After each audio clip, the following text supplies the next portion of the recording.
Gijs from MVRDV.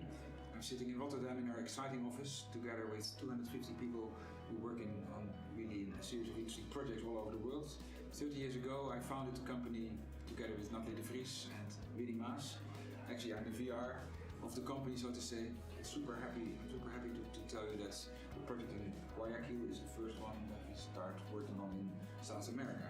When we started working on the project, of course, we started looking at the site and the city, and what struck us the most was the contrast between different things. The contrast between the nature and the city, the contrast between the hills and the water, and the contrast between, let's say, the buildings, the high-rises and the more informal buildings on the hills, the colorfulness of them, and that is an important driver for the design.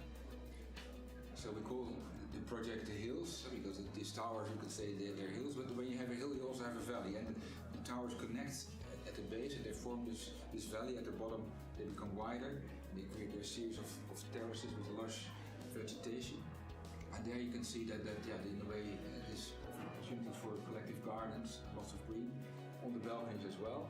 It was important for us that the project was not an island in the city, but it was actually offering access for others as well.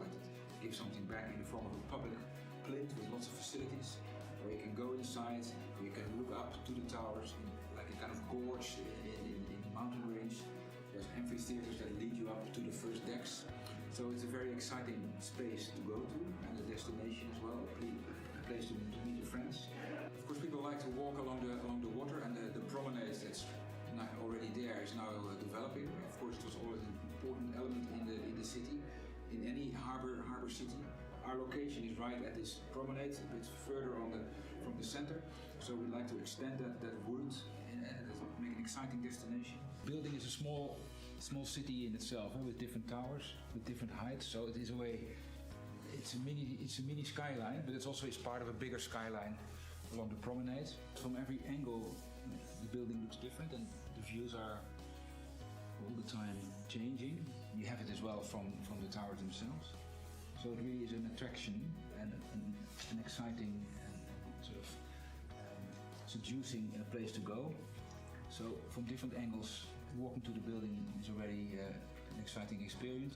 The important aspect as well today, of course, how you make a building as sustainable as possible. And it's not only in planting the trees, of course, which is an important part, to create biodiversity in the city, to cool down, let's say, the urban heating effect that's happening in many places.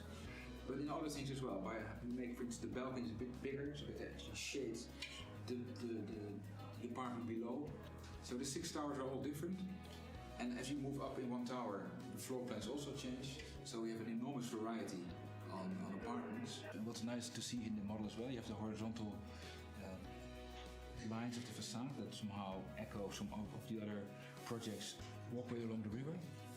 And then again, the colors from the landscape are part of this collection of more colorful low-rise buildings on the hills. So in that respect, it combines these two elements from the high-rises and the sort of low-rises. They inspired the architecture of this exciting complex.